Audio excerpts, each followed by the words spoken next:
इस वीडियो में हम कुछ लिस्ट एनिमेशन इम्प्लीमेंट करने वाले हैं जहां जब लिस्ट को स्क्रॉल अप एंड डाउन करें तब आइटम्स एनिमेट हो।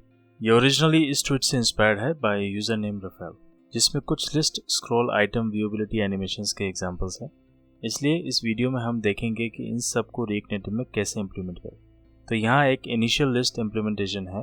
तो यहाँ विजिबल या आउट ऑफ स्क्रीन आइटम्स को ट्रैक करने के लिए हम एक flat list prop on viewable items changed का यूज कर सकते हैं। साथ ही एक और हेल्पर प्रॉप व्यूएबिलिटी कॉन्फ़िग का भी यूज कर सकते हैं, जहां हम कॉलबैक और डेटा के क्राइटेरिया को डिफाइन कर सकते हैं। जैसे यहाँ हम केवल इतना बता रहे हैं कि एक आइटम तभी व्यूएबल कंसिडर होगा अगर ये कम से कम व्यू पोर्ट का 10% एरिया को कवर करता है। नेक्स्ट हमें एक शेयर्ड वैल्यू डिक्लेयर करना है जो व्यूएबल आइटम्स के इंडेक्स के एरे को स्टोर करेगा। व्यूएबल आइटम्स में और भी डिटेल्स होती है, लेकिन हमें एनिमेशन के लिए सिर्फ इंडेक्स की ही जरूरत है।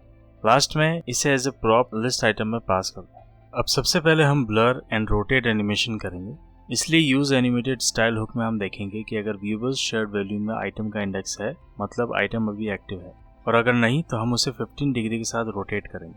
अब स्टाइल अप्लाई करके व्यू को एनिमेटेड से चेंज कर दें। अब same for rotate x property, थोड़ी सी 3D टिल्ट के लिए, और साथ ही पर्सपेक्टिव भी अप्लाई करें जिसका वैल्यू 1000 है। आप ये वैल्यू चेंज भी कर सकते हैं रोटेट एक्स के इफेक्ट को एडजस्ट करने के लिए, और आइटम के लिए थोड़ा सा स्केलिंग भी। अब हमें टॉप के केस में एक इन्वर्स रोटेट इफेक्ट भी चाहिए, इसलिए हम देखेंगे कि अगर आइटम टॉप से आउट ऑफ व्यू होता है या नहीं। तो यहाँ अगर इंडेक्स पहले विजिबल आइटम से कम है तो उसके बेस पर नेगेटिव रोटेट वैल्यू अप्लाई करेंगे। अब हम एक्सपो ब्लर का यूज करके ब्लर इफेक्ट लगाएंगे और इसे एब्सोल्यूट पोजीशन पर लगाएंगे, लेकिन पर्सपेक्टिव के कारण ये आइटम को क्लिप कर देगा, जिसे हम ब्लर व्यू पर Z इंडेक्स लगाकर अवॉइड कर सकते हैं। अभी फिलहाल ब्लर सभी आइटम्स पे अप्लाई होगा, इसलिए हमें इसे भी एनिमेट करना होगा। इसके लिए हम ब्लर व्यू का एनिमेटेड कंपोनेंट बनाएंगे और उसका यूज करेंगे। ब्लर इंटेंसिटी प्रॉप को एनिमेट करने के लिए हमें रीएनिमेटेड का use animated props hook use करना होगा, और आइटम के ट्रांसफॉर्म स्टाइल्स के साथ जैसा किया था वैसे ही हम ब्लर इंटेंसिटी को भी एनिमेट कर सकते हैं। एंड में इंटेंसिटी प्रॉप को हटा दें और हुक्स की वैल्यू एनिमेटेड कंपोनेंट के एनिमेट प्रॉप्स प्रॉपर्टी में अप्लाई करें। And we done. ये एंड्रॉयड एंड आईओएस दोनों से कंपेटेबल है। अब ध्यान रखें कि यहाँ एंड्रॉयड सिर्फ डेमो के लिए है, लेकिन एंड्रॉयड पर ब्लर इफेक्ट काफ़ी यूआई एक्सपेंसिव है, इसलिए मैं इस तरह के इफेक्ट को एटलीस्ट एंड्रॉयड पर रिकमेंड नहीं करूँगा। नेक्स्ट हम दूसरी एनिमेशन करेंगे जो व्यूएबिलिटी के चेंज पर आइटम को ब्लर और स्केल करता है। तो जैसे हमने पहले किया था, यूज एनिमेटेड स्टाइल में फर्स्ट चेक करेंगे कि क्या व्यूएबल शेयर्ड वैल्यू में आइटम का इंडेक्स है, एंड आइटम को उस अकॉर्डिंग स्केल करें। स्टाइल को व्यू पर अप्लाई करें और उसे एनिमेटेड में चेंज कर दें। नेक्स्ट ब्लर व्यू लगाएंगे और आइटम की विजिबिलिटी के अकॉर्डिंग उसकी इंटेंसिटी को एनिमेट करेंगे। And that's it.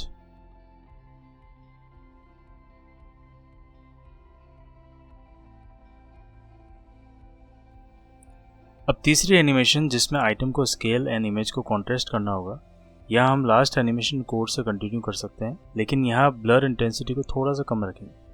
Next image को एक कंटेनर व्यू से रैप करेंगे। इस व्यू में सेम स्टाइल यूज करेंगे, लेकिन रेडियस को वर्क कराने के लिए हमें ओवरफ्लो हिडन लगाना होगा। नेक्स्ट इमेज कंपोनेंट को क्लोन करेंगे, जिसे as a grey scale version use करेंगे, लेकिन ग्रे स्केल लगाने के लिए हम एक पैकेज का यूज कर सकते हैं जिसका नाम है react native colour matrix filters, जो ग्रे स्केल कंपोनेंट प्रोवाइड करता है, और हम उस क्लोन्ड इमेज को उसके साथ रैप कर देंगे। लेकिन ब्लर की तरह ये सिर्फ तभी दिखाई देगा जब उसकी विजिबिलिटी चेंज होती है, इसलिए हम इसे एनिमेटेड से चेंज करेंगे और आइटम की विजिबिलिटी के अकॉर्डिंग उसकी ओपेसिटी एनिमेट करेंगे, जैसे हमने आइटम स्केल और ब्लर इंटेंसिटी के लिए किया है। पर इमेज ग्रे स्केल का पैकेज सिर्फ Android and iOS he support करता है, तो वेब को सपोर्ट कराने के लिए हम कंपोनेंट को प्लेटफॉर्म स्पेसिफिक कर सकते हैं, जहां पर मोबाइल के लिए पैकेज यूज होगा और वेब के लिए ग्रे स्केल फिल्टर की CSS स्टाइल। फिर हम कलर मैट्रिक्स पैकेज के यूजेज को हमारे कस्टम ग्रे स्केल कंपोनेंट से रिप्लेस कर सकते हैं। फिर इमेज से रैप करके एनिमेटेड व्यू को एज अ पेरेंट यूज करेंगे, जिसमें हम ओपेसिटी एनिमेशन अप्लाई करेंगे, और इसके साथ ये एनिमेशन भी कंप्लीट। नेक्स्ट देखते हैं कि रीएनिमेटेड को मोटी के साथ यूज करने पर क्या चेंजेस रिक्वायर्ड है। सबसे पहले कंटेनर व्यू को मोटी व्यू से चेंज करेंगे और एनिमेटेड स्टाइल को डिराइव्ड वैल्यू से, जो कि मोटी व्यू के एनिमेट प्रॉपर्टी में एज अ वैल्यू पास करेंगे। फिर इंडिविजुअल विद टाइमिंग को रिमूव कर सकते हैं और टाइमिंग कॉन्फ़िग को डायरेक्टली मोटी व्यू के ट्रांजिशन प्रॉप में डिफाइन कर सकते हैं। हम दूसरी एनिमेशन के लिए भी सेम ही चेंजेस कर सकते हैं, एंड थर्ड एनिमेशन के लिए भी सेम। अब देखते हैं कि same animation built in animated API से कैसे इंप्लीमेंट कर सकते हैं बिना एक्सटर्नल पैकेज के। सबसे पहले हम वही व्यूएबल आइटम्स चेंज्ड और व्यूएबिलिटी कॉन्फ़िग्स प्रॉप्स का यूज करेंगे। अब रीएनिमेटेड के केस में हम शेयर्ड वैल्यू के चेंजेस को एनिमेटेड स्टाइल, एनिमेटेड प्रॉप्स या दूसरे रीएनिमेटेड हुक्स के थ्रू लिसन कर सकते हैं, लेकिन रीएनिमेटेड के बिना हमें यूज रैप हुक का यूज करना होगा, जिसमें ये पॉसिबिलिटी नहीं। इसलिए यहाँ हम हर लिस्ट आइटम के लिए एनिमेटेड वैल्यू का एरे रखें। Next, viewable items changed callback में हम व्यूएबल आइटम्स पे लूप चलाएंगे एंड नॉन व्यूएबल आइटम्स के लिए एनिमेटेड वैल्यू को 1 पर सेट करेंगे और अगर आइटम टॉप पर है तो -1।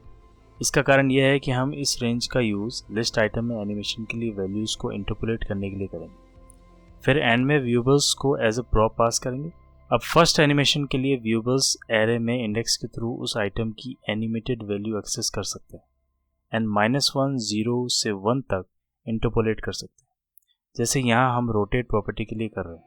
तो अगर -1 मतलब टॉप पर है तो उसकी वैल्यू -15 डिग्री होगी और बॉटम के लिए +15 डिग्री। नेक्स्ट, व्यू को एनिमेटेड से चेंज कर दें और इसमें स्टाइल अप्लाई कर दें। नेक्स्ट, हम रोटेट एक्स के लिए भी सेम इंटरपोलेशन करेंगे, फिर पर्सपेक्टिव लगाएंगे और स्केल के लिए भी इंटरपोलेशन। आइटम पर ब्लर व्यू लगाएंगे। अब यहाँ ये रोटेट एक्स के कारण ये आइटम को क्लिप करता है, इसलिए हम Z इंडेक्स अप्लाई करेंगे।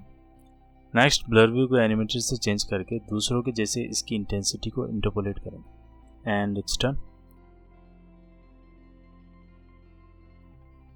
दूसरी एनिमेशन के लिए सेम ही स्टेप्स है। स्केल को इंटरपोलेट करें, व्यू को एनिमेटेड से चेंज करके स्टाइल अप्लाई करेंगे, देन ब्लर व्यू ऐड करेंगे, इसे एनिमेटेड से चेंज करके इसकी इंटेंसिटी को इंटरपोलेट करेंगे एंड दैट्स इट।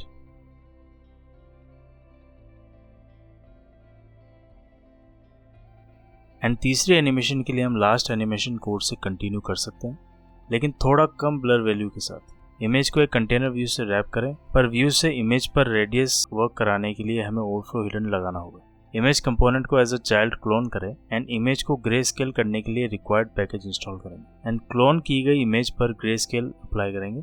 इसे एनिमेटेड से चेंज करके बाकियों की तरह इसकी ओपेसिटी को इंटरपोलेट कर देंगे, पर जैसे हमने री एनिमेटेड के लिए किया था, यहाँ वेब सपोर्ट कराने के लिए हम हमारे कस्टम ग्रे स्केल कंपोनेंट को यूज़ कर सकते हैं, जो मोबाइल के लिए पैकेज एंड वेब के लिए ग्रे स्केल फिल्टर की CSS स्टाइल यूज़ करेगा एंड दैट्स इट।